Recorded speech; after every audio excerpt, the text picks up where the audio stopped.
Hey guys, welcome back to our second episode in our new series, Species Highlights. Today we're looking at Epicrates cenchria.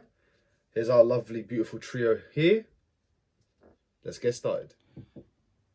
So here we have an Epicrates cenchria, commonly known as the Brazilian rainbow boa. Now the Brazilian rainbow boa is a subspecies of Epicrates cenchria. There are about 9 classified subspecies of Epicrates cenchria, Colombian and Brazilian rainbow boas probably being the most commonly kept as pets, but there are others. Now Epicrates cenchria as a whole tend to have a massive geological range, spanning from lower Central America in places such as Costa Rica and Panama, all the way to South America. Now Epicrates cenchria, or the Brazilian rainbow boa, are generally found in the Amazon basin, coastal Costa Rica, Suriname, and I also believe southern Venezuela. And they inhabit very humid tropical rainforests. So they hail from very, very humid environments. Now, they are a medium to largish sized boa. They're not anywhere near the sizes of your larger boas like the boa constrictor. However, they can attain a size of about 1.5 to 1.8 meters, which is roughly 5 to 6 foot in length as fully grown adults. Now, they are considered to be one of the more beautiful snakes by most people, and I can probably agree with this. They have this amazing red and orange patterning with these vibrant orange colors surrounding the bars, or not really bars, but these circles going along both sides of the animal. And this really nice orangish brown that covers their dorsal patterning. They are a little bit lighter towards the bottom, almost fading into a grey, with a whitish clean belly.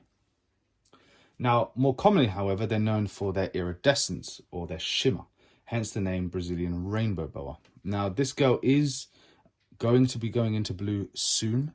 I can feel that in her scales. So she is iridescing, and you will see it throughout this video. However, it won't be as pronounced as it otherwise could be. But I'll put in some short clips of her in different lighting environments, and hopefully some of those that I'm showing here now.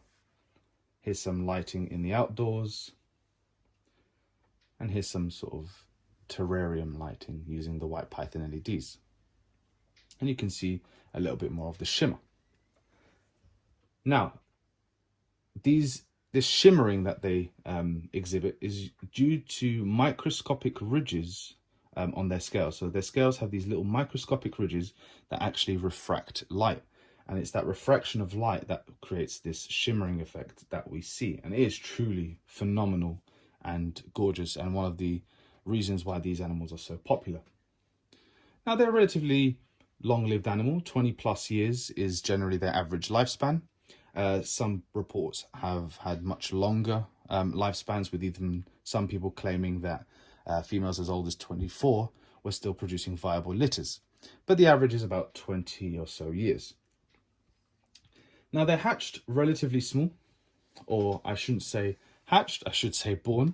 These guys produce neonates, or neonates, that means baby snakes. But these guys are live bearers, so they will give birth to live young.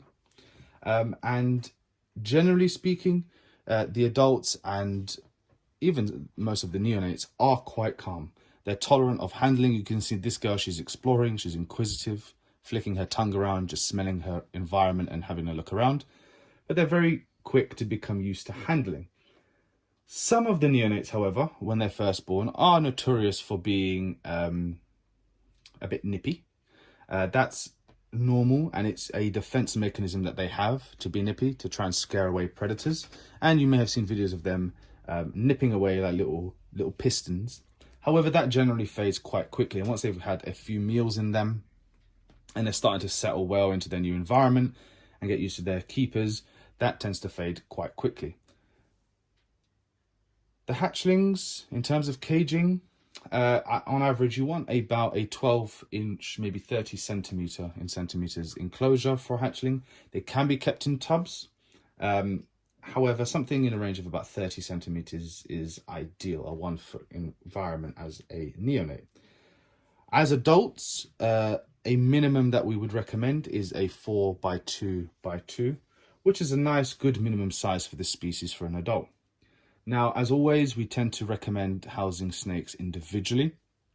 However, most people do keep these guys in trios, especially during the breeding season.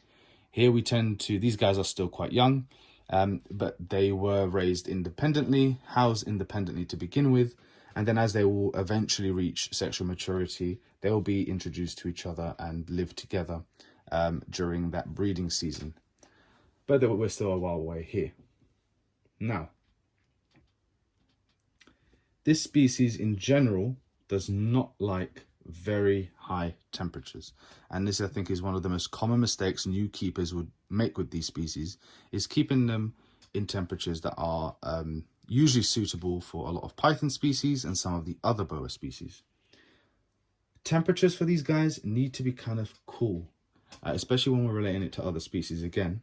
So you want your temperatures to be in the mid 80s in terms of Fahrenheit, and the nighttime temperatures can drop to a 75 or so degrees Fahrenheit, which would roughly translate to 29.5 degrees Celsius in the day, with about a nighttime drop of about 5 degrees into the 24 degrees Celsius overnight. They are susceptible to very high temperatures, especially the neonates. Now, neonates will do very poorly in temperatures over 90 or at 90 degrees Fahrenheit, which is 32 degrees Celsius, for any prolonged period. So a prolonged period of that sort of temperature can be fatal and is often fatal for these guys. So a heat mat or a heat source with a very good quality thermostat is an absolute must for this species. There are different ways of heating them, but there are also species which prefer high humidities, which is why we choose to use heat mats with ours, as ceramic heat emitters and heat bulbs generally will dry out the air, making it harder to maintain the highest humidity this species needs. In terms of humidity, as I said at the start, this is a humidity-loving species, and generally humidity between about 90 to 100%, believe it or not, 90 to 100% relative humidity is what we recommend and what most people recommend for neonates. So baby Brazilian rainbow boas would need that extremely high relative humidity. On the other hand, adults, they can be kept at slightly lower humidities, so anywhere between sort of 75% and 90% relative humidity is good for adults. Some subspecies do better than others. Colombian rainbow boas do better in the sense that they can tolerate lower humidities and higher temperatures, but this species is a bit more specific in its requirements. You can go slightly under the 75% humidity, but it's generally not advised. To put into perspective, the two main reasons for mortality, or the two main reasons for death in these animals as pets, is usually either temperatures being too warm or humidity being too low. And second to high temperatures is definitely the humidity. Now, to keep up with this humidity, there's a number of things that we can do. The first thing is we want to be doing, in some cases, daily misting. Now, depending on where you come from in the world, you may have a naturally higher level of humidity in your home anyway. So you may not need to spray daily, but on average, every day or every other day, spraying is usually required. And you need to accompany this with a good quality humidity holding substrate, something akin to coconut husk or substrate derived from coconuts. Repti-chip, which is now being used commonly with ball python breeders, is a good alternative. But there is a range of substrates out there that can be used. Orchid bark. The idea is you want a substrate that can hold humidity for a longer period of time, and as such help you with your humidity issues. Now, although you're going to be spraying often, you do not want your substrate to be wet. So it should be humid, but it should not be wet to the touch. Brazilian rainbow boas, or snakes in general, for the most part, there are a few exceptions to this, but most snakes do not do well on wet substrates. This will usually cause them to have blisters. It can cause other sorts of illnesses, fungus to begin to develop, etc. So you want a humid substrate that is not damp, that is damp, but not sopping wet or drenched to the touch. In addition to that, you can provide a nice large water bowl. You want this water to be cleaned regularly, ideally daily, so that the animal has an opportunity at all times to seek an area where they can submerge in fresh, clean water. That also helps with humidity, and a lot of these snakes, especially ours, we see that when they're in shed and when they're in blue or about to shed out, they will spend a phenomenal amount of time actually just laying in their water bowls. Now, in terms of breeding, and very briefly in terms of breeding, these guys tend to breed during the spring. And as we said before, usually this is where they'll be housed in trios. So usually one male to two, sometimes three females, depending on the person. And most males will go off their food during this period due to the fact that they are more interested in breeding than they are in mating. This is not always true, but it's seen with most males. Females, on the other hand, some females may go off food, but most will still accept smaller sized meals to what they usually would be offered.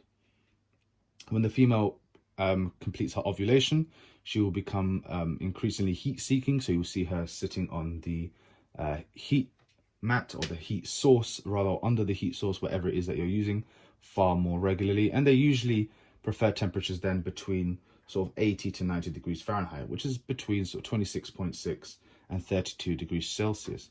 This is actually the highest temperature the boas are ever kept in. And it's only generally females who have ovulated and are preparing to give birth. Now, the females will usually give birth to anywhere between 12 and 24 babies, and this will typically depend on their size. Now, there have been reports of females having more than 24, but again, 12 to 24 neonates is usually your average size clutch from these guys, or average size litter. Neonates are small when they hatch or when they're born. However, they're usually very good to start accepting their first meals, which are usually pinky or fluff mice, sometimes even rats. They're not the tiniest of species when they're first born, and they can and do accept their first meals quite readily for the most part. They're fantastic, fantastic animals, and a pleasure to work with and have. So guys, we really hope you enjoy that episode on this beautiful species and the assistance of my lovely little female here. Tell us what you thought down in the comment section below. We always read your comments and we love reading them and responding to them. Help us out by hitting the like and subscribe button. It supports us so much, and it really does help us know that you want us to keep making these videos. Everyone who's supported us already, thank you so much. You mean the world to us, and we really appreciate all of your love and support. And until the next episode, we'll see you then.